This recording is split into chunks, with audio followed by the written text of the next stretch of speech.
Welcome to the Fuzzy Mike, the interview series, the podcast, whatever Kevin wants to call it. It's Fuzzy Mike. Thank you for joining us on what promises to be a very special episode of the Fuzzy Mike. Next Wednesday, November 10th, the United States Marine Corps turns 246 years old. And joining us, our guest today, to not only celebrate the Marine Corps birthday, but also talk about his book, Darker Than Dark, is Major General John Admire. Service included infantry marine in 3 wars and 5 combat tours. His career included service as the senior White House military aide for President and Mrs. Carter, Vice Director for Strategic Plans and Policy Joint Staff at the Pentagon under General Colin Powell. He served for 43 years in the United States Marine Corps, and he retired in 1998. He authored the book Darker Than Dark, which we're going to talk about. It takes us literally on the front lines of the war in Vietnam, and it's through the eyes of 4 infantry Marines. General John Admire joins us via Zoom in Oklahoma. I'm going to kind of just start this by saying I'm going to get in trouble immediately because I've been told not to mention our connection, but I feel that in the context of which we're speaking, I have to let people know that your introduction to me was because my father-in-law served with you in Vietnam, and he has nothing but high respect and praise for you. And he was the one that told me about the book, Darker Than Dark. And the more I read the book and the more I learn about you, it is easy to see why he admires you and respects you so much, Major General John Admire. Well, thank you very much, Kevin. And certainly I have the utmost respect for your father-in-law, Kenny Snyder. He's a great friend of mine. In fact, I was up visiting him probably, just a few months ago. I happened to be up in Springfield on a consultant job with a sculpture for a Marine and dropped by to see Kenny, totally unannounced. I just wanted to pop in and shoot. We had a great time. It was great to reconnect with him. That's what he was telling me. He said, I have heard John say, when I'm in town, I'll stop by. He never thought that you would. Why is it so important for you to keep connections with the gentlemen that you served with? Well, basically because I just have a tremendous amount of respect for them. What they endured in Vietnam, the courage that they displayed, the support they gave to me. It was friendships beyond friendships. We became brothers. And part of the reason that I wrote the book is out of respect for them. And I just wanted to demonstrate, and this may sound a little strange, but I wanted to demonstrate my love for them, knowing what they had done in Vietnam and knowing how they had fought to survive. And thank goodness most of them did. So the book is really a tribute to them. Yeah, I'm halfway through the book right now, and it is, once you start turning pages, it is very difficult to put down. But in the preface of the book, you say that, yes, this is a book about war, and it's a book about loss, but ultimately it's a book about love and respect. And you really get that probably around chapter 3, when your 4 main characters, Clary, Hawkins, Wiley, and Corporal Thunder, become that family unit. How is it that 4 people that you admit in your book would not be acquaintances or friends other than the consequence of war, how did they become so tight? Well, it's just part of being a Marine, I guess, and part of one of the maybe unintended consequences of war. But you're absolutely right. More than likely, we would have never been friends back home in our schools, or our neighborhoods, our communities. We would probably more likely have been adversaries than we would friends because of the dissimilarities in us. And you talk about the diversity, and that's one of the unique aspects of the military, and certainly the Marine Corps, is we are a very diverse group. We come from all over the United States. For example, one of the characters in the book comes from Southern California. One comes from South Boston. One comes from the Mississippi Delta region and near Natchez, Mississippi, and one comes from the plains and the prairies of Oklahoma. But it goes beyond their geographic locations. One, for example, is is basically part Mafia and part Catholic. Yeah, Hawkins. That's Hawkins. Hawkins, absolutely, and he is a true character. And one is kind of part Protestant and part agnostic. One Thunder, who's the Indian, part Indian and part Irish. Well, he's kind of part spirit father and part nature. And then Wiley is a Southern Baptist, the son of a sharecropper, a black Marine. And so that's it. And then physically, they're all pretty much. Hawkins, for example, you kind of laugh when you said his name, and I do the same to this day, because he was kind of the runt of the litter, the smallest guy. But he was street smart beyond any of us coming from South Boston, but he had a heart of gold. And then you take Thunder, the Indian from Oklahoma. He was somewhat of a pacifist, but he had a killer's instinct. And the same with Clary. Clary was probably the intellectual of the group, because he was the only one that had a year of college before he dropped out and joined the Marine Corps.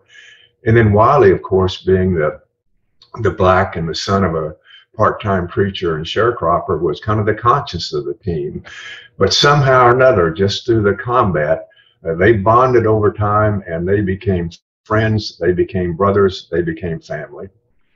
We can talk about each of those individuals that you just mentioned, the four main characters in the book. They're all based on people you actually served with. The names have been changed. But I want to talk about what you just said about Wiley, the son of a Southern preacher. He says in the book, sometimes good people have to do bad things. You said he was the conscience of the group. How do you reconcile that as a Marine, as a person? Well, it's true, and part of it probably is based on his spiritual and biblical beliefs. It's got "thou shalt not kill," but then there's the old eye for an eye and a tooth for a tooth, and he probably had the most difficulty at first of reconciling those two different thoughts that represent different ends of the spectrum when it comes to human life. But if you read the Bible, and you know the Bible, and most people do, there's a lot of conflict, there's a lot of war, and God in some respects supports those wars, because none of us like war. In fact, most of us hate war, especially those who fight those wars.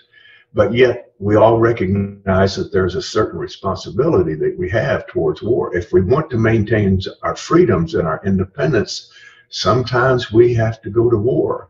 And that's the bad part of it. But the good part is we remain free. Hopefully we remain independent, and we really don't go to war necessarily for the victory. We go to war to reestablish the peace.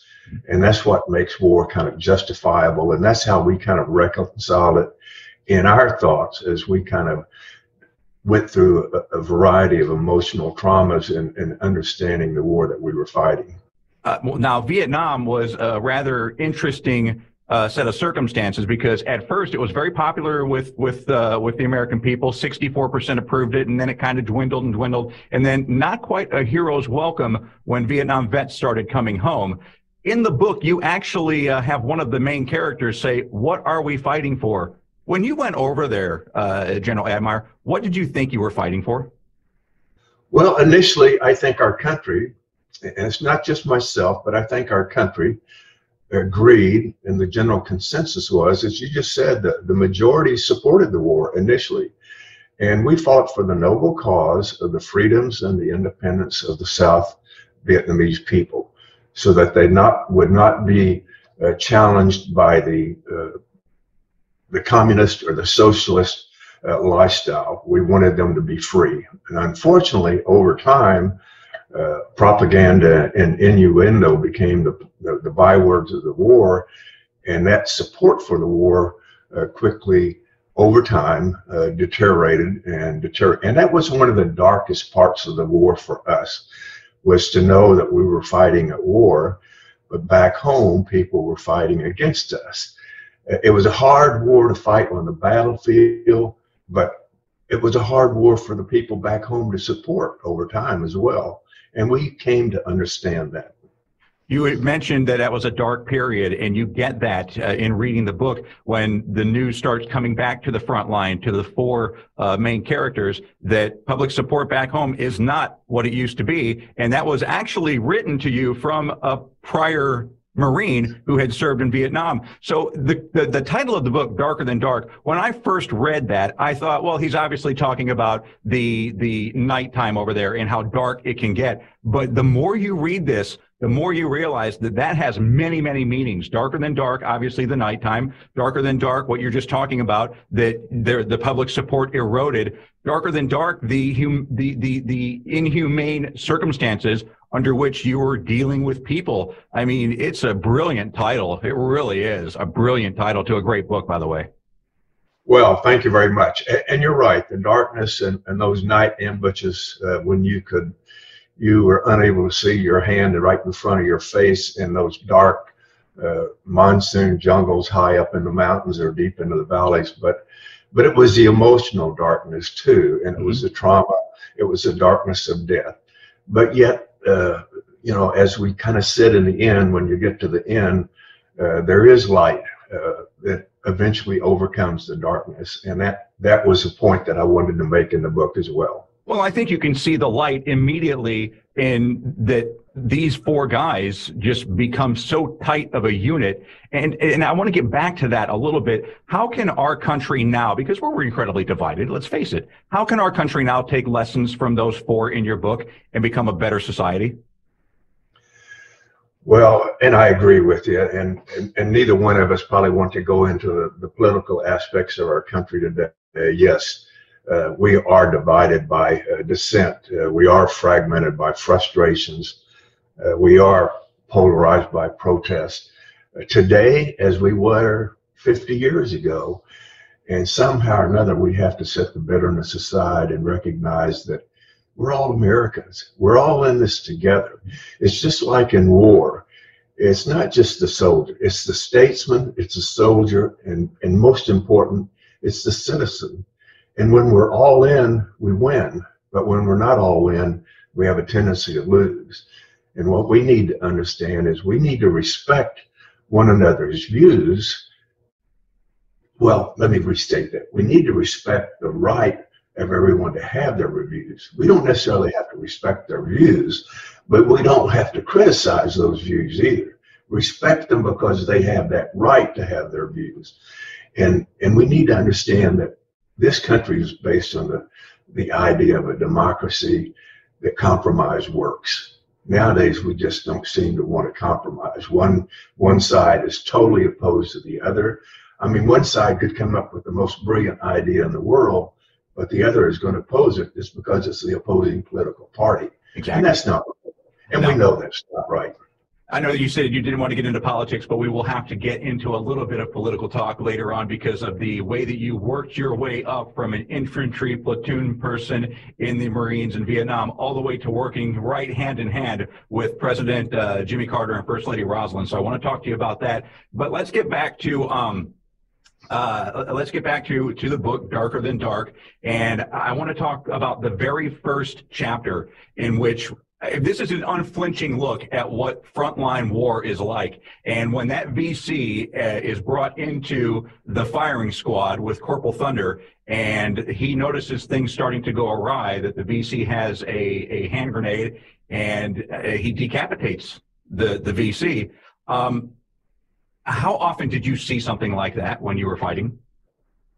Well, unfortunately, more often than you want to, but the fact is, you know, politicians and let's say historians and maybe even reporters or the media have a tendency to define war as an act of violence, an act of force, an act of power. To combatants, it is much, much more than that. It is all three of those. But what it truly is for them, it's brutal, it's ruthless, it's dehumanizing, it's terrifying, and it's miserably cruel and painful. But that's a part of it. And the dehumanizing aspect, you'll note, you read the book where Corporal Thunder had a dilemma, but he had to act almost spontaneously because if there had been a gunfire, there was more than likely this VC, this North Vietnamese Army regular, whichever he happened to be, we didn't know exactly at that time, but we learned later he was in NVA. More than likely he was a point man, and more than likely he was walking maybe 500 meters, in fact, of the main force to make sure it was safe and clear for the rest of the force to come in.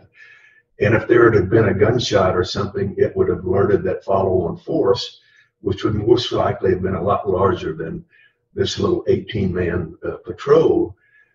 So he took the action that he deemed appropriate at the time. But you'll note later on in the book when they talked about it, he was truly distraught over that. And he felt like, I mean, his emotions, this was not something he wanted to do. Not at all. But he felt like he had to do it to protect his Marines and his mission. But that's those types of actions and those types of events would occur relatively frequently, and you had to make those spontaneous decisions. And sometimes they were right, and even though you may feel they were wrong, you did them.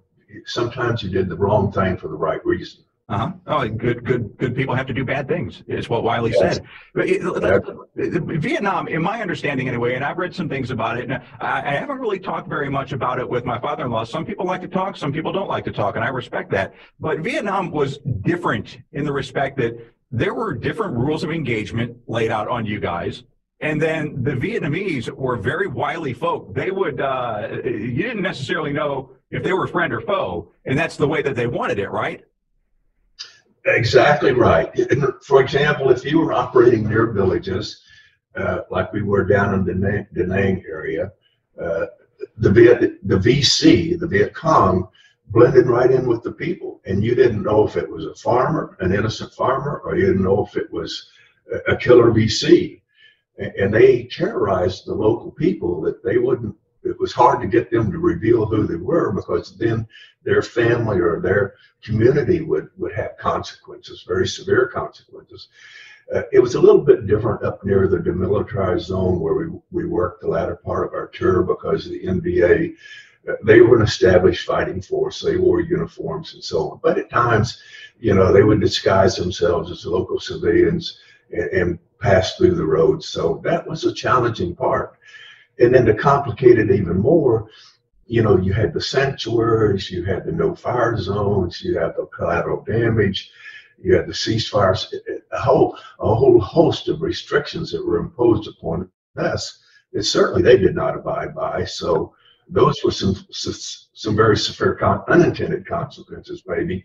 But for those fighting the war, it was hard. Now, when you read in the, I guess it's chapter 5 or chapter 4, when your firing squad in the book goes up to Canteen, and that's right near the demilitarized zone, and Hawkins says, wait a minute, hold on, they get to fire at us across the zone, but we can't fire back at them. You know, it's true. That's the stuff that you had to deal with. Absolutely. And Canteen was probably one of the most dangerous little hilltops. It was kind of on a plateau. It went from the coastal areas to the mountainous region, so it's kind of right in between. So the fields of fire went on, but it was so close to the DMZ that the NVA could fire rockets and mortars into Canteen. And over that period of time, there were thousands of Marines who died and over 10,000 who were wounded. But initially, for about the first couple of years, that was a no-fire zone for us. We knew where they were firing from, but we could not fire back. And yes, like Hawkins said, what the hell's going on here? Who's making these stupid rules, you know? Now, it became so bad that they eventually changed that, and we could fire back. But there was a period of time for a couple of years that Canteen would get about 1,300 rounds per day. And wow. We couldn't fire back. It was the most horrible. And a rocket and a mortar attack is probably, for a combatant, is the worst, very worst. I've read an article. In a firefight, you can engage, you can fire, and you can maneuver. But here, you can do nothing but get down and stay down and hope you survive. I read that you had quoted that in another interview that you had done. Something else that you quoted in an interview that I read was that you were barely in Vietnam and you were a platoon commander, and Daniel Post, a name you'll never forget. Tell us that story, please. Well, I had been in Vietnam. I arrived, as everyone, there's always day one, of course. You arrive back in the rear, and then on usually that day, if it's not too late in the day, you're assigned and you immediately push forward into your unit and you join the unit. The second day I was with the unit on the very first patrol, and it's a name I'll never forget, Daniel Post. We were on patrol, and one of these punji pits, and a punji pit is kind of a dugout hole, and in that hole is bamboo spikes that come up, and they're meant basically to pierce your leg or some physical part of you, pierce, and they usually infected it with some type of, let's say, buffalo dung, water buffalo dung, or something that would just cause you pain. But they're also booby trap it with hand grenades for the most part. Sometimes with a mortar round, but more often it was easier for a pin to be pulled from a grenade, and then there would be an explosion. Now, two things. Sometimes they were rigged to be instantaneous. Once you slipped through that little grass covering and went down, you triggered it instantly. On others, there was like a 5-second delay, for example. And unfortunately, on this case, Daniel Post slipped down, triggered the device, and it didn't instantaneously go off. And he kind of bent over with his full body of his upper torso over the punji pit itself. So when the explosion, he took the full blast. Mm-hmm. But it was kind of a lesson learned for all of us. When this happens, you don't worry if it's instantaneous or there's a delay. You just immediately fall backward and roll over and get out of the area. But yeah, that's how fast it happened. That's another part that, I'm sorry, you have a question. No, go ahead. I can follow up. Go ahead. Let me continue that. So it happens that fast. You're kind of in peace in one day, the second day in your war. And it happens that rapidly for a lot of infantrymen and a lot of combatants. But the point to this is, too, that you come to know and you come to do something that's totally foreign and alien to anything you've ever known and anything you've ever done in your life. You come to know killing, and you come to know dying, and you come to do that almost on a daily basis. Someone in your unit or someone in the larger unit that you're a part of, death is just something you have to learn to live with. Life comes at you hard and fast in Vietnam or in war, but death comes harder and faster. That's just a product of war. How do you see that and not want to immediately turn around and go, whoa, a little bit too much for me, I'm out? I know. I think in the Marine Corps, it's a lot of it has to do with the training. Uh-huh. The training is just so superb. And to be honest, the training we had at that time was good, but it pales into comparison to the young people that are trained today. They're much better equipped. They're much better trained than even we were. But that's a product of the times. But a lot of it is doing the training. And again, Kevin, it goes back to the relationships that you develop. And it gets to the point that you're serving your country, you're wanting to accomplish the mission, but who you're really serving and supporting is those that you serve with. Mm-hmm. And not to put it on a negative basis, but you never, ever want to fail your comrades and your fellow Marines. And you'll do whatever it takes to support them. Yeah, no, it's I've had the good fortune of meeting many Marines and quite a few Navy SEALs, and both are a sister branch, the Marines under the Navy. And it's I would rather give my life for my brother or sister to live than I would give their life for me to live. That's just common knowledge with the Marine Corps and with the Navy SEALs. So yeah, I know exactly what you're talking about there. It's a completely different mindset from what I think 99% of the people would be able to grasp. But when you're in that circumstance and you are your brother's keeper, you just do it. You just have to do it. It's that simple. You said it perfectly. You just do it. You do whatever it takes to support them and to support the unit. I could share a brief story with you. You probably haven't reached it in the book yet because it comes later. But it'd take 2 or 3 minutes to do it. I don't know if you want a longer story or breaking it down into shorter portions. We're just having a conversation. I am enjoying this immensely, so please regale us. Well, it gets to the heart of what you just said about the willingness to do what it takes. And normally in Vietnam, I was a platoon commander. A platoon is made up of 3 squads. So one squad this is on a daily basis, every single day. One squad would go out prior to dawn and come back before noon. Another squad would go out sometime around maybe mid-afternoon, come in after darkness. One would go out after darkness, come in before dawn, because you wanted to always have security to your front and around your perimeter. And that would apply to all the platoons in the battalion, for example. But every now and then, maybe every couple of months, a larger unit of a company, maybe of 200 Marines, or a battalion of maybe 1,000 would go on what we call a search and destroy operation. And instead of being out for 5 and 6 hours, we would be out for a couple of weeks or more. We'd go out for longer distances. This particular occasion, for the first and only time, a reporter was assigned to our unit. And unbeknownst to me as to why, but he was assigned to our particular platoon. So we kind of taught him what it was going to be like and gave him some what we call immediate action drills. If this happens, you do this. If that happens, you do this, and so on and so forth. Taught him how to open city rations and eat whatever. But anyway, we went out. The first and the second day are relatively uneventful, but the deeper you get into the jungle, the higher you get into the mountains, obviously the farther you get away from your base camp, and then the likelihood of enemy contact accelerates rapidly. And that's exactly what happened. On the third evening, maybe 30 minutes before sunset, our point element, which was my platoon, were ambushed by the MVA. And it was absolute chaos. I mean, machine guns firing, individual weapons, AK-47s, of course, our weapons, hand grenades, explosions of all type. It was absolute chaos. But in this chaos, there's a certain degree of organization, because we had confronted this time and time again, and your survival depends on how you react. So immediately, one platoon, one of the squads sets up a base of fire, which would keep the MVA down as best we could from firing.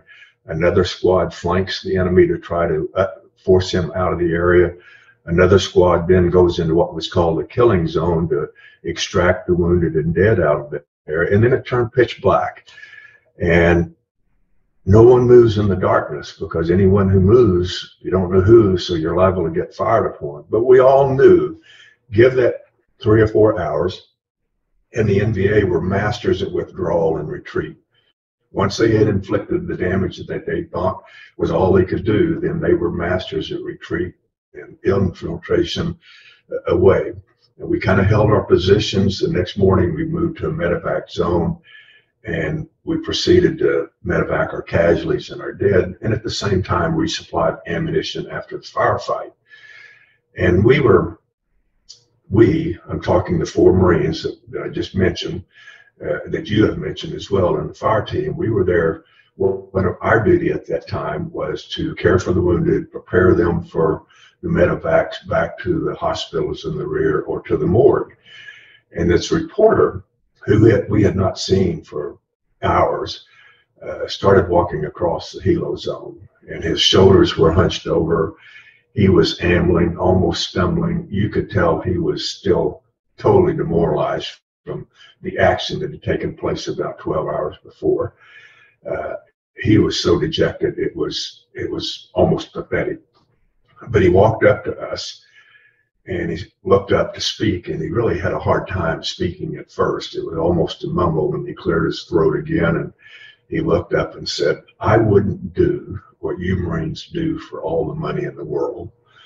And Hawkins, as you know, probably the most irreverent of all 4 of us at that time, said, "Well, hell, neither would we, you know, as if to question who the hell would do this for money." And then Clary, who was the Southern California Marine, said, that ain't enough money in the world to pay us to do what we do. There just ain't enough money. Again, as if to question, money's not why we're here doing this. And then, of course, Corporal Thunder, who was the fire team leader, the leader of the four, looked up and said, it's our mission. This is our job. And we do our mission because this is what we're here to do. And then Wiley, the Black Marine, the biggest, the strongest of all four of them, stood up, brushed the mud and the blood from his uniform, unfurled his massive arms, and a very soft voice said, we do it for love. We love one another. This is what we do for one another. We care about one another. And at that time, the reporter, I think he was in shock by the comments from the four Marines. He attempted to speak, but not a sound. And then he kind of bowed his head and raised it again and attempted to speak one more time. And again, absolutely nothing, total silence. And he just walked away and left. And of course, we thought about it at the time, but we had duties to perform, and we just went about our day, medevaced our casualties and the dead. But a couple of weeks later, back in our base camp and back in our foxholes and our trench lines, we talked about that. And we thought how strange it was here in the bitterness and the hatreds of war. The one word that was spoken that we remembered more than anything was the word love, but it was the only word that could be spoken. And kind of as you mentioned a few seconds ago, there was a biblical aspect to this. And Wiley, again, probably the most spiritual of all four of them, said, it's basically biblical based. There's no greater love than one who gives his life for another.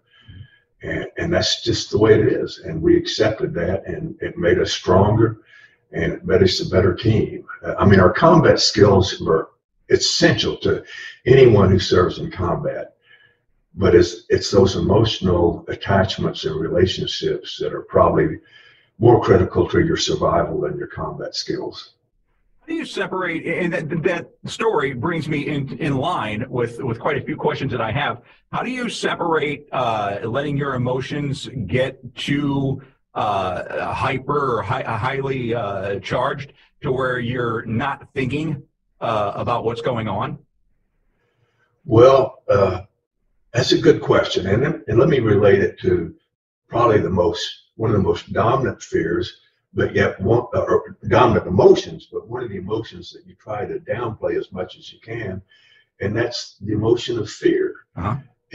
And it reaches a point that you know that you're not afraid to fear, but you're scared not to, in a sense. You're scared not to, because as long as you fear, there's a certain degree of caution, there's a certain degree of carefulness to you. But once you lose that sense of fear, you have a tendency to maybe get a little bit careless. Mm-hmm. And of course, if you get careless, then nothing but bad things can happen in most situations. So you have to balance the two out, that you accept the fear and it's okay to fear, but you get scared when you don't fear. Yeah, there's a quote that says fear is healthy because it does keep you alert. It does not allow complacency. Fear.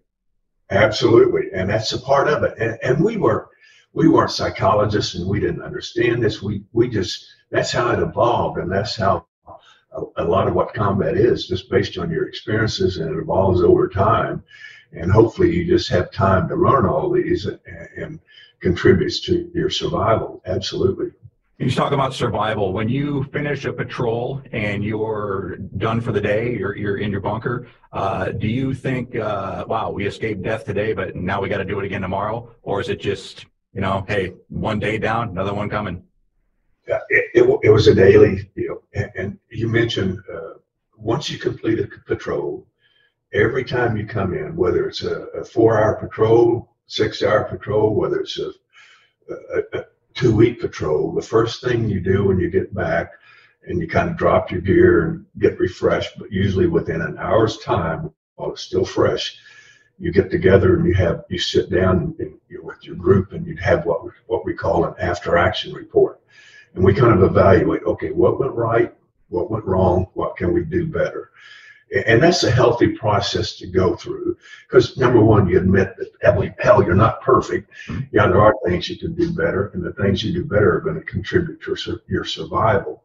So that's part of it, yes. In the book, after the very first chapter, where you have the unfortunate incident with the Viet Cong individual, Corporal Thunder, during the talk after that incident happens, actually goes through a list of things that he saw, that he perceived, that told him that there was a possible danger. It's absolutely brilliant insight into what you needed to do and what you needed to see for survival.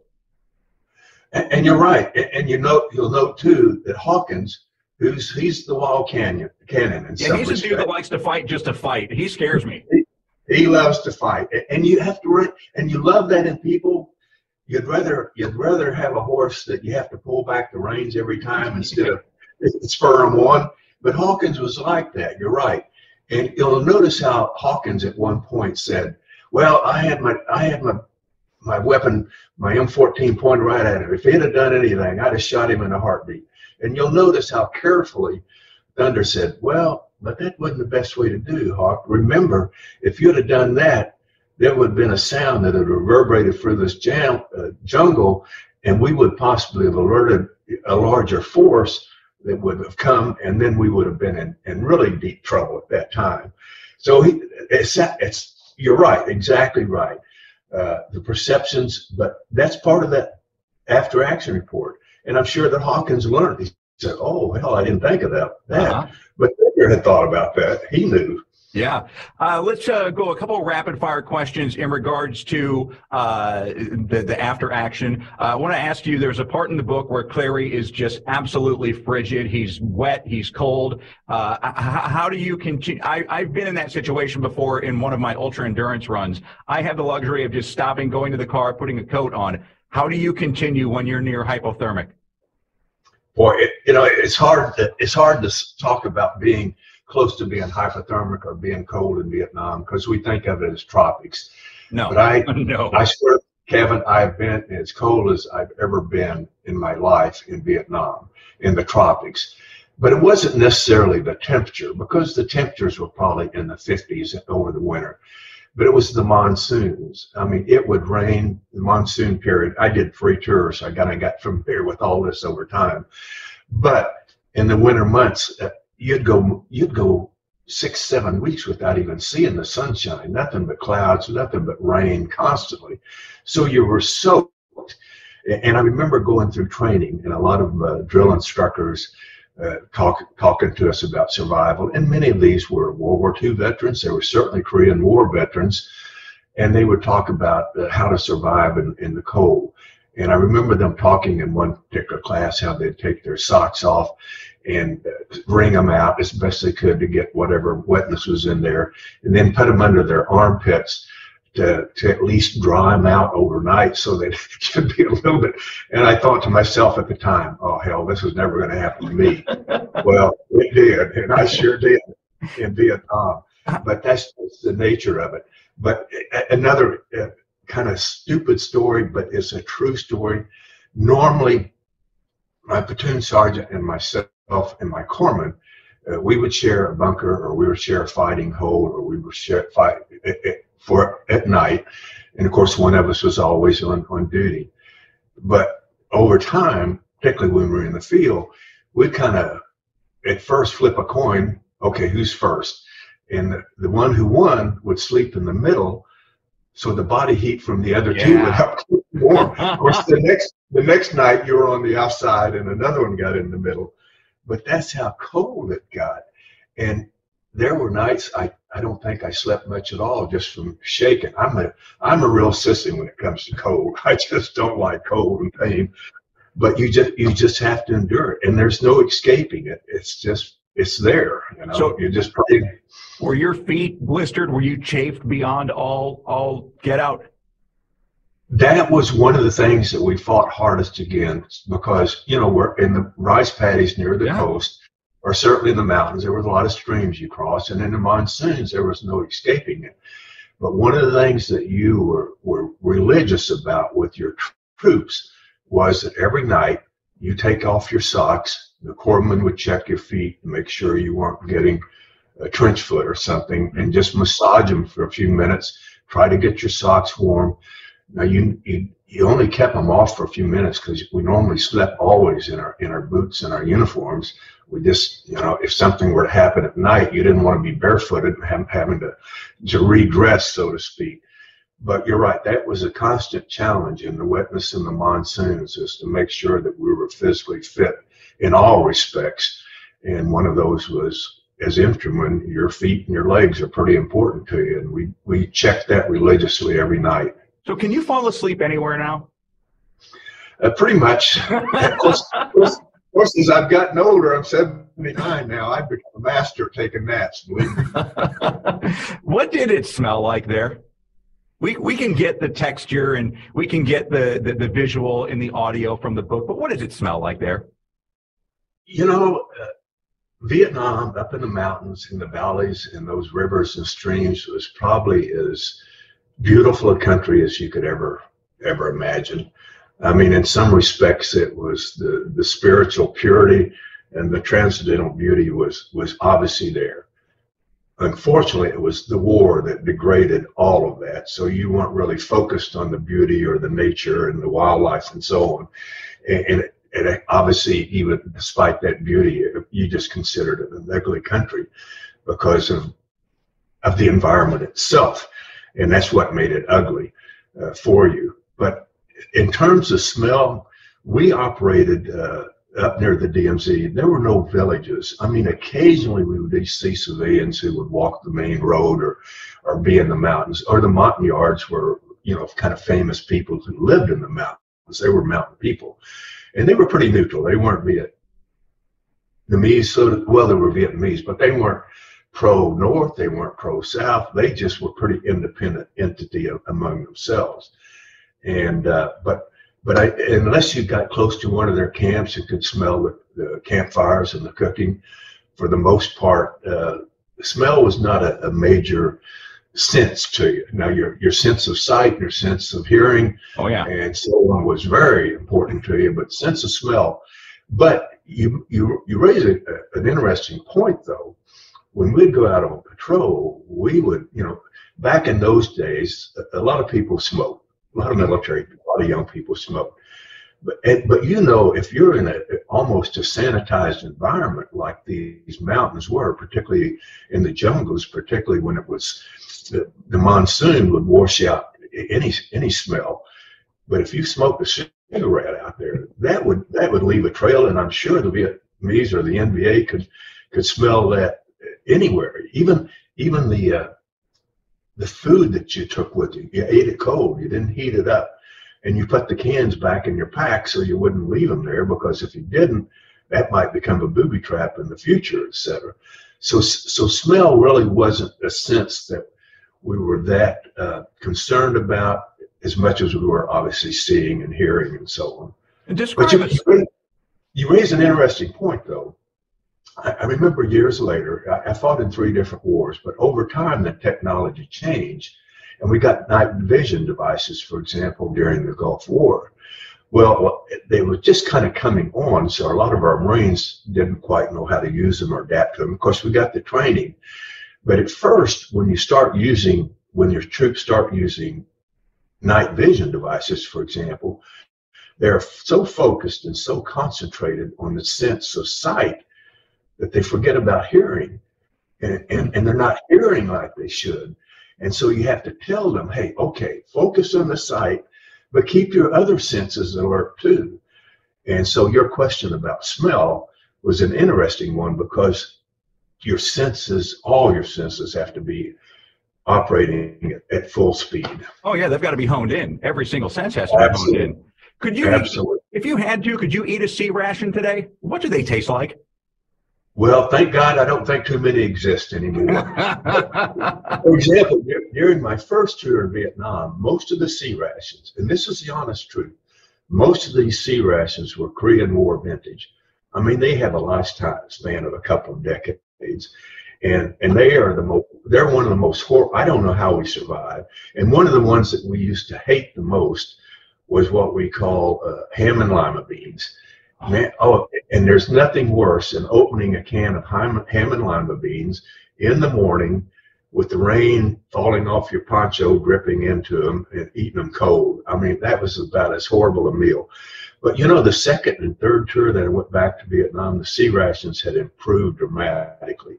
Now, they weren't a 5-star meal, but the fruit had gotten better, the cakes had gotten better. There's a lot of calories in them.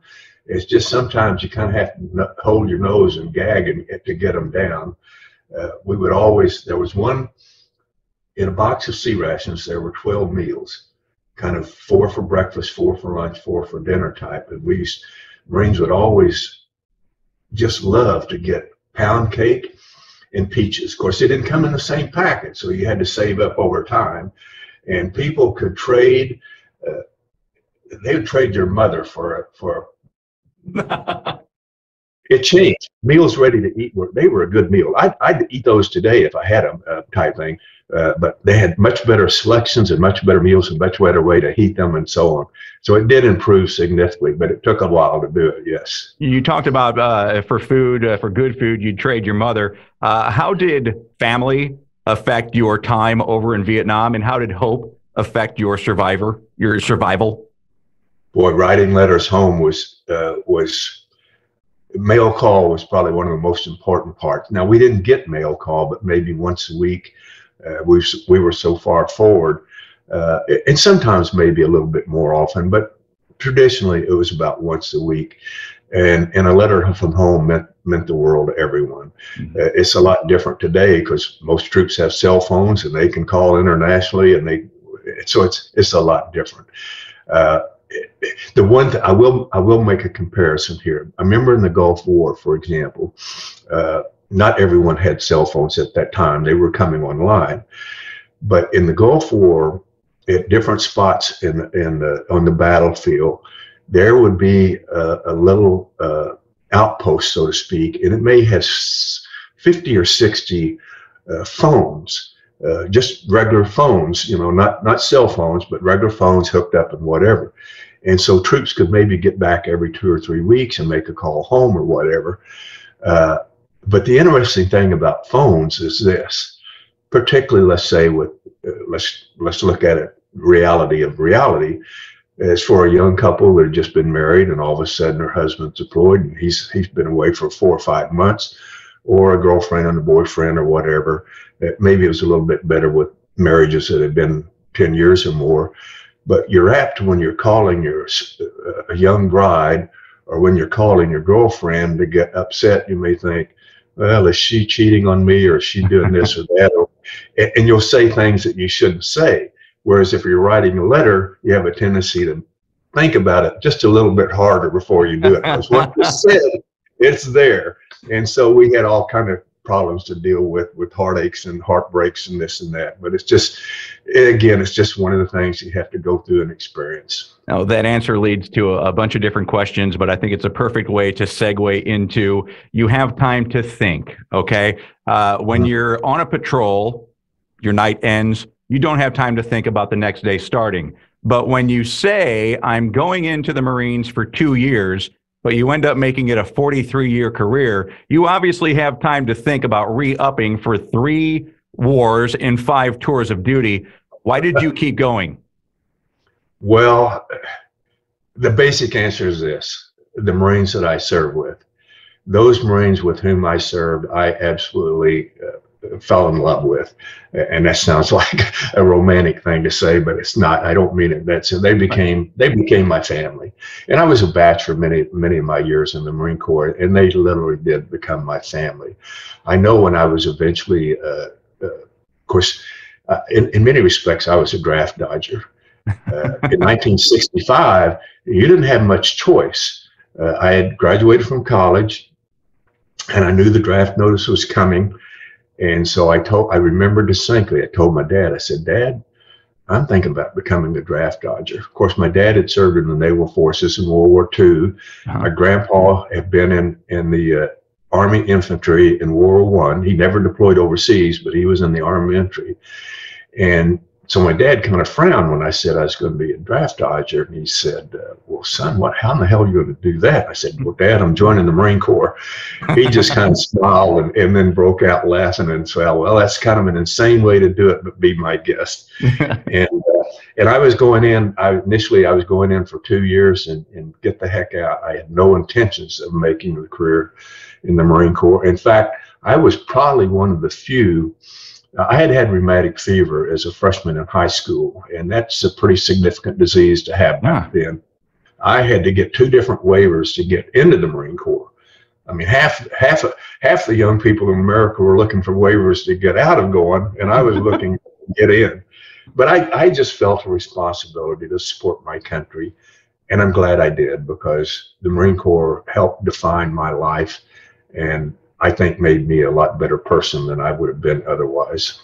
So you said infantry in Vietnam, also infantry in Desert Storm, Desert Shield. What did we learn from Vietnam as a military that we were able to take into the Gulf? Well, I think one of the main things is Vietnam was what we called a limited war. Mm-hmm. In other words, we limited the use of our power, which there were reasons for that. At the time, as you well know, there were 2 superpowers in the world, the United States and the Soviet Union. And what the world wanted to do was to prevent some type of catastrophic conflict between those 2, particularly since both had nuclear weapons. So a lot of the wars fought during that Cold War period, including Korea, Vietnam, and others, were more or less proxy wars. It was communist against democracy, but it was other countries, whether it was Korea, whether it was Vietnam, whether it was others in the Middle East. But so it did in that respect help. But there were a lot of unintended consequences to that, particularly for the troops on the battlefield. And we talked about theirs earlier, the ceasefires, the sanctuaries, the no-fire zones, and so on. And those all had consequences. But I think one of the principal things, and General Powell, who I had an opportunity to meet during the Gulf War when he visited our unit in the field, and then later when he was chairman of the Joint Staff, I served on his staff in the Pentagon. But his thought was always, let's negotiate like hell for peace. But if war comes, let's fight like hell, and let's get it over with. And when you look back at Vietnam, that war lasted for virtually a decade, and we never used the power, we never used the force that we could have ended it virtually at any time, but it might have caused a greater catastrophe. But then finally, President Nixon said, enough is enough.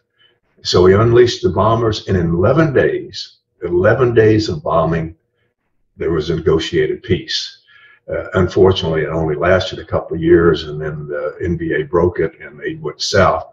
But you have to think back, okay, we spent 10 years fighting this war, or a little less, and lost thousands and thousands. If we'd have done 11 days of bombing right up front, we could have saved 8 or 9 years of hardship and sacrifice, and the war would have been over. But so that's kind of one of the things that we learned, the lesson. And the other thing I think that we learned is we have to be all in to win, as I mentioned earlier. It's not just the military, it's not just the statesman, it's the citizen. We need the support of the American people. And we didn't do a good job of selling that war during Vietnam, to be quite honest. Our political policies changed, our military strategies changed. It reached a point that we didn't quite know what the hell we were doing. And so I think that's another thing, consistency primarily to ensure that the American people are with us. You talk about Vietnam being a 10-year war. We talk about Desert Storm, Desert Shield. Let's talk a little bit about Afghanistan, because Afghanistan was double the length of Vietnam. It was 20 years. We did use all of our arsenal, shy of nuclear weapons.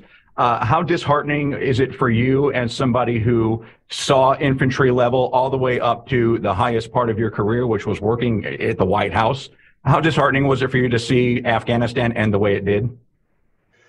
Well, it was sad. I think it was sad. And it's unfortunately, it reached a point where we were just tired of war, the American people. And I don't blame them. I can certainly see that. I think we did a lot of good, particularly in the last 10 years. It wouldn't have taken, if you think back, Kevin, the last couple of years of that war, there was no one really dying. No. I mean, we had kind of reached a point that we could kind of exist and accept what was happening and what was happening. The Taliban knew that, okay, if they made a major attacks, okay, they were going to get attacked by air power or drones or whatever, and they'd be back in their caves before they knew it. So we had reached a point there was some kind of impasse, so to speak. So no one was really dying. The people, particularly the young ladies and the young girls, were being educated. They were having careers. So everything was kind of going in the right direction. And it wouldn't have taken a force much more than maybe several thousand to have continued that, so long as the air power was there to back up that small footprint we had on the ground. But when we decided to just withdraw totally, it changed the dynamics of the war. And I think we learned a good, hard lesson there, and that is we have a commitment to those people. Mm-hmm. And if they're with us for 20 years, we can't just abruptly change that until we know in our hearts and our minds that we have really truly changed it, so that they will continue to coexist in a relatively peace there.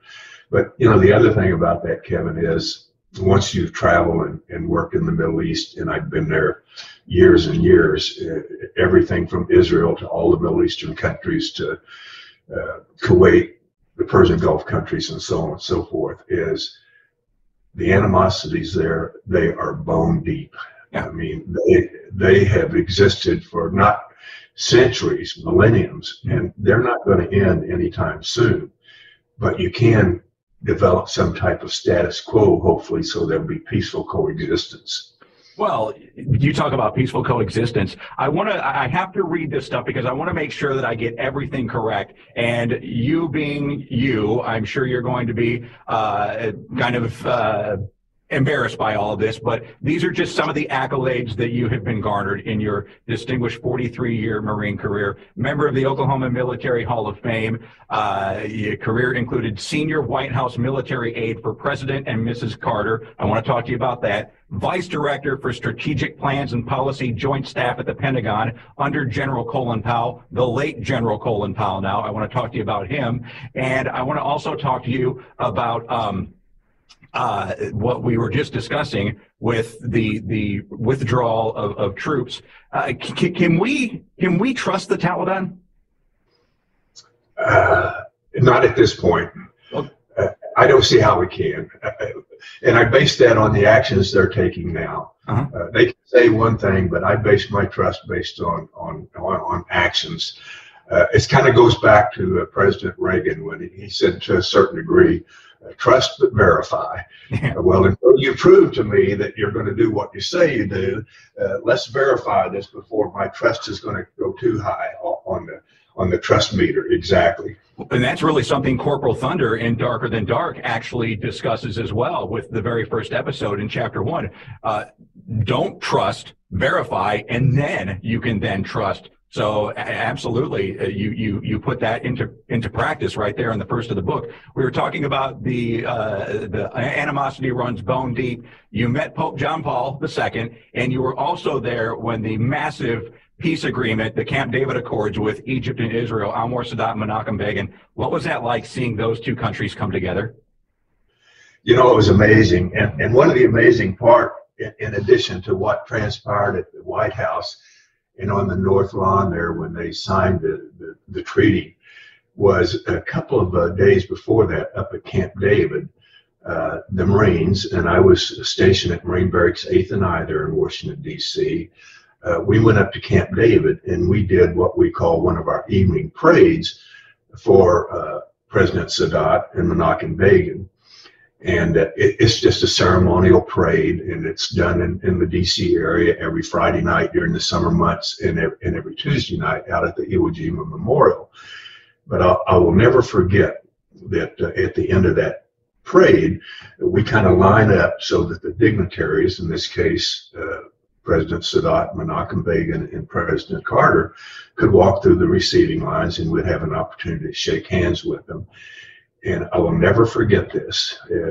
During this particular event, I'm trying to think of the old crusty general who was in charge of the Israeli Defense Forces at the time. But Menachem Begin, I'll think of the name here in a moment, but Menachem Begin, the prime minister, turned to him and he said, I wish you could put a ceremonial unit together that could march as good as these Marines. And the old general said, well, Mr. Prime Minister, when you get us peace, we'll be able to practice and be able to do a ceremony this way. Wow. But it was a good evening because everybody was relaxed. They were kind of joking and saying things of that nature. And President Sadat was the same. Just he and his party were just. It was an honor to be in their presence and to hear them see the humanistic side of them, not just the presidential or the general side, but just to see them as human beings. And that's what we all need to remember. We're all just human beings, and let's treat one another accordingly. One of the best human beings I've ever read about, Pope John Paul II. Tell me about your encounter with him. Well, I'm a Protestant by religion and faith, but I was absolutely overawed to be in his presence and it was actually a state dinner. So we did the full state dinner, and then there was where he gave a mass out on the South Lawn.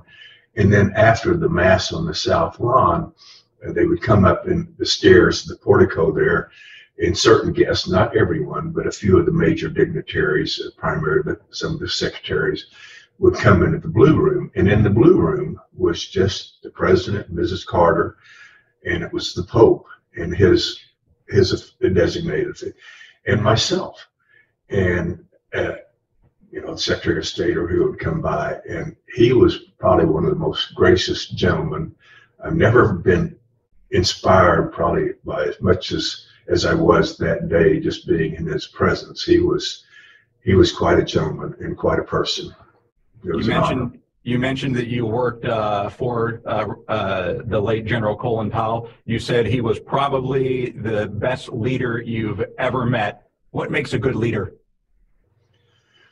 Well, in his case, I think he always put the troops first and put me first on one occasion. I'll give you two quick stories. Please. On one occasion, this was after the Soviet Union had broken apart and become Russia, but we had a program where we were inviting the Russians to the U.S., and it was, in this particular case, it was General Grashov. He was actually a former general, paratroop general, but now he was kind of their defense minister. And of course, he brought a party with him of about 10 generals and whatever.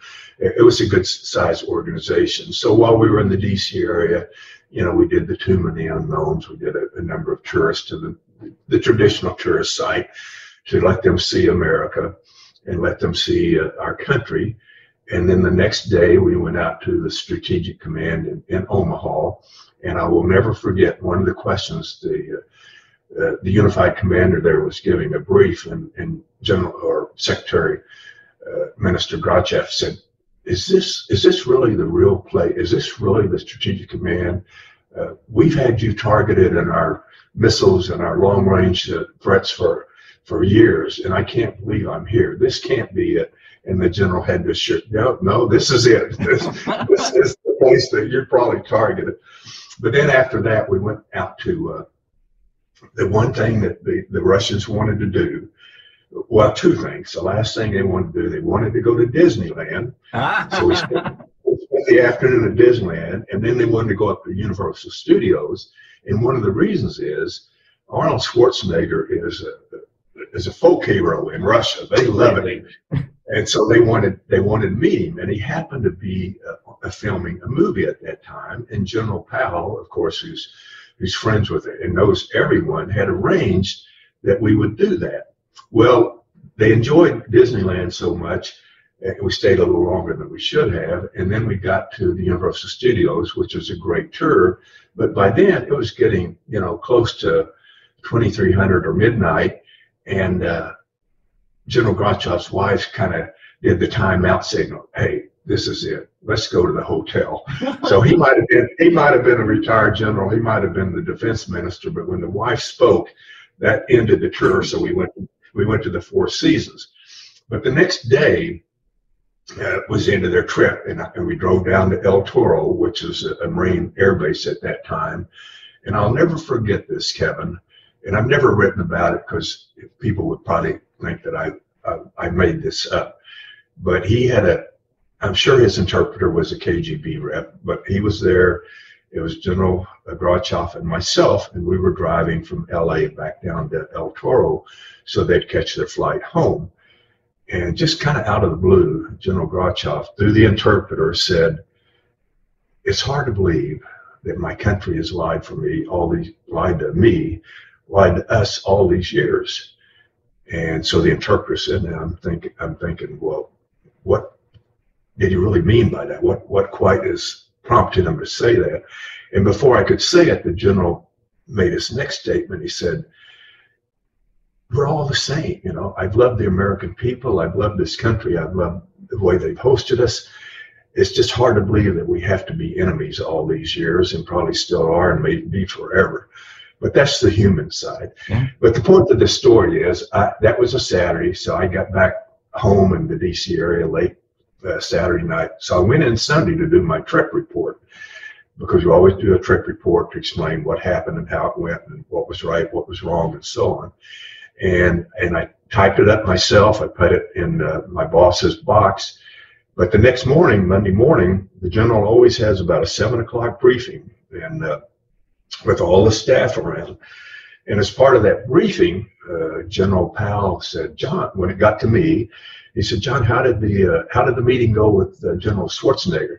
Because I just wrote him a letter, and I just dropped it. It's going to be dispatched today. I like to do things on a personal basis. And I said, "General, we didn't get to see General Schwarzkopf." Boy, the room got totally silent. And the general didn't really say anything. It's just kind of, we continued on. But everyone thought I was going to be relieved. Here he had said no, thanking him for something that hadn't happened. But I went back very quickly after the meeting and told my boss, "It's in your box. You need to get that out of there and get it to the outbox, get it to the general." Of course, he knew. He was at the meeting as well. But the amazing thing about this is, here he's chairman of the Joint Chiefs of Staff, most powerful person in the military. He immediately called me down to the office and he said, "John, I kind of want to apologize. I know you felt like I put you on the spot. I know everyone in there probably felt like you had done something wrong, but it was me. I preempted you by sending a note without checking the report. I've discovered that the report was there. I just hadn't read it yet." And to take that one step further, in the meeting the next morning, he reiterated all of that to the staff so that they knew from him I was okay. I hadn't fouled up. But that's just the nature of him.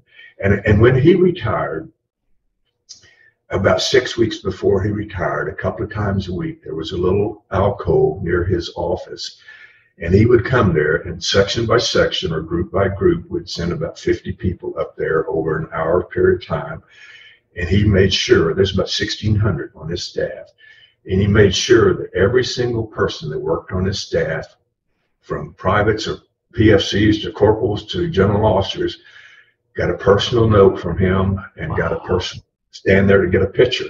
He took the time to do that just to say thanks to his staff. But that's the nature. Probably the best leader, the best gentleman, the best person I think I've ever known. He was absolutely superb. Man, that in that story right there, you summed up everything about this world, and that is that, you know, the Russian general, we're all just humans. You know, we're all just humans who have been given a label by some entity, and sometimes it's a negative label that we have to overcome. But in the long run, we all just want to go to Disney together. Absolutely, that's it. You're absolutely right. You know, we're all people at heart. We all bleed the same red blood. You know. Your proudest moment as a 43-year Marine. Well,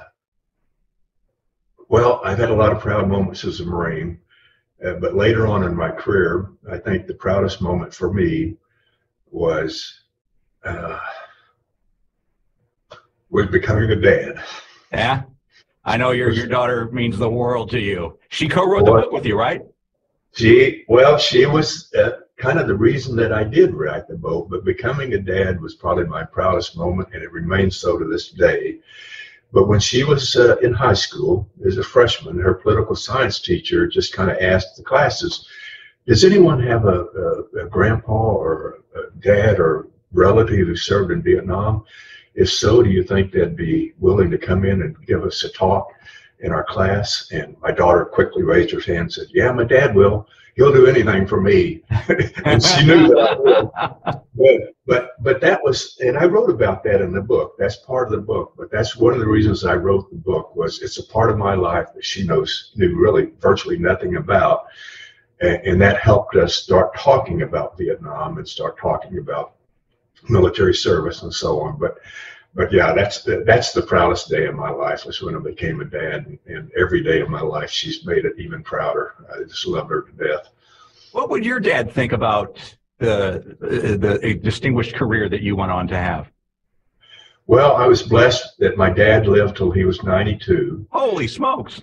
But when I first came into the Marine Corps, first joined the Marine Corps, my dad was disappointed. And he was disappointed for this reason. I was the first admirer from our family to ever attend college, much less to graduate. And he just kind of thought that I was wasting my life to get educated just to go into the Marine Corps. But over time, when I had the opportunity to invite him to various events and be a part of it, I think the disappointment transitioned to, he was pretty proud of it, yes. I bet. Yes. What's the one do-over you wish you could have? Oh boy, that's a hard one.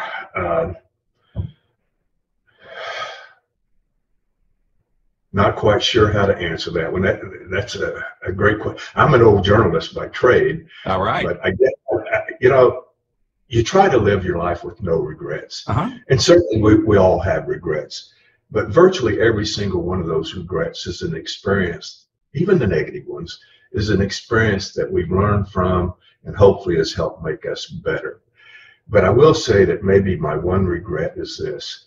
When I joined the Marine Corps, and again, 43 years, there were times that I did not come home for like 4 years at a time. When I say come home to visit my parents, my mom and dad, who I dearly loved and had a great relationship.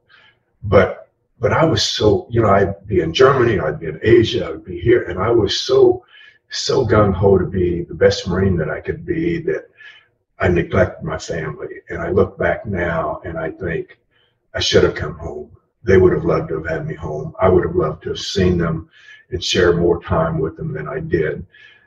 I did get a little bit better with it after my daughter was born, just basically because of her. But the gun regret is, and I would encourage people in the service, balance your life. Always remember those people back home. Always remember they're going to cherish every moment they can spend with you, even if it's for 1 week out of every couple of years. Get back as often as you can. Share that time and share that love with your parents and your relatives at home, because their support to you means a lot. In this conversation, I think the one word that I could surmise this with is, you, sir, are all about family. Your military family, your daughter, your mother and father. I mean, you could write the sequel, Family Over Darkness, Good thought. You're right, Kevin. Why not? But family that's what we're all a part of, even my Vietnam family. In fact, two of the guys, one now lives up in Idaho, and one lives in Kansas. Of course, I live in Oklahoma. And on the 19th, we're getting together for another pheasant hunt up in Kansas. Oh, cool. And thankfully, all four of those Marines that I write about in the book, they all survived the war, and they're all still living. And we keep in touch with on a monthly, if not weekly basis, either by text or phone call. Yes. Well, I started this by saying that I was going to get myself in trouble by talking about my father-in-law and his relationship with you. Now, I don't want to make this about me, but I definitely want to tell you my story with my run-in with the United States Marine Corps, and I hope I don't get Gunnery Sergeant Tim Grinstead in trouble with this. But okay. He was a drill instructor at Parris Island. And I was a radio host in Birmingham, Alabama. He was originally from Coleman, which was in our listening area. And we had a brilliant Marine recruiter out of Montgomery, Alabama, named Rick Hernandez. And they used to, I don't know if they still do these, General, where they would take educators to the Marine recruit depot, either in Pendleton or Parris Island, to get principals and teachers and superintendents. Yes. Yes. Okay. Yeah. Well, Rick had this brilliant idea that since my radio partner and I were the #1 listened to morning show in Alabama for men 18 to 34, why don't we get these guys on the plane, take them over, let them broadcast, and put them through some drills? And we did. We went over on a Navy plane, went to Parris Island. We broadcasted. We are still the only, to my knowledge, morning show to ever broadcast from the U.S. Marine Recruit Depot on Parris Island. We broadcasted from Thursday and Friday, but we got there Wednesday, and I stupidly volunteered to be treated like a recruit. So we're riding in, and I had to. The bus doesn't arrive until like 2 in the morning. Now we're on the air at 5 in the morning, so at best I'm going to get 2 hours of sleep. I didn't get any that night. But we're waiting for the bus to come in, and Grinstead, Gunnery Sergeant Tim Grinstead, he's standing next to me. We're just talking like this, right? And the bus pulls up, and he nudges me, and he goes, "This is my favorite part of my job." And the door opens, and he just transformed. He walks up on that bus. "All right, you pukes, I want you off of this bus right now, and I want those feet on those yellow pings." And it was just so funny to me how the transformation and so as time went, I was not allowed to sleep before our shift. And then we broadcasted Thursday morning, and then he took me out and made me do calisthenics in the sand pit. And he's like, "Make it rain, Clyde, make it rain." So I threw up the sand, and I knocked off his DI cap. Oh no. Right. Yes. Yeah, that was pretty much that was the end of me. He lost it.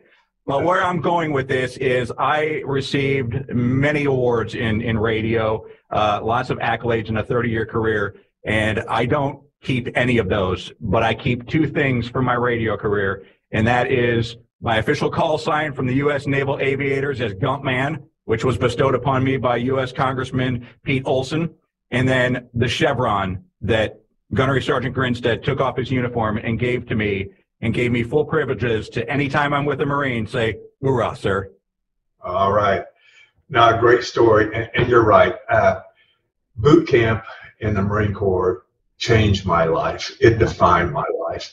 In fact, I wish every youngster in America had the opportunity to go into the military or the forestry service or the ghettos teaching or some type of public service, some type of community service. It doesn't have to be the military itself, but it just helps you become vested in America. And I think every youngster in this country, even those that may have handicaps of some types, let them work in an office, let them do this, let them do that. Let them do something with their life to where they're giving, and they will receive more than they give after that period of service, however long it is. It doesn't have to be for a long period of time, but I look back and I know in my heart I'd have never joined the Marine Corps if it hadn't been for the draft. It was that draft that kicked me in the ass and forced me to go into a life that I absolutely loved, and I love the people with whom I've served, and gave me opportunities that I would never, ever had otherwise. And I think young people today are missing out that don't contribute in some way, in some form, in some fashion, back to their countries and their communities. Yes. Giving back is the most rewarding thing you will ever do. You will get 10,000 times more in return than you give. And it is really an amazing experience. Truly is. You're absolutely correct. General, I can't thank you enough for giving me your time today and for writing the book, for sharing the book with me. I can't wait to actually finish it. And you, sir, join a list that does include my father, who was in the United States Air Force, includes my father-in-law, whom you served with, includes my grandfather-in-law, who lost a hand and an eye in World War II. Now I have 4 heroes that I look up to. So thank you very much, sir. Even though you were a Sooner and I'm a cowboy, I'll still claim you. Well, thank you for your service as well. And when you get towards the end, particularly the section on on Quezon, Kenny is mentioned in there. I use different names, but normally I use something that's very close. You'll know because it probably starts with an S, so you'll know. But Kenny, that's another point. You know, the Battle of Quezon, that platoon went up there, and it's probably one of the few battles in the history of the Vietnam War where there were about 80+% casualties, and the vast majority of those were KIAs, were killed in action. And for Kenny to have fought as courageously as he fought in that battle and to have survived is somewhat of a miracle, to be quite honest. Fate was with him that day. There's no doubt about it. But wow.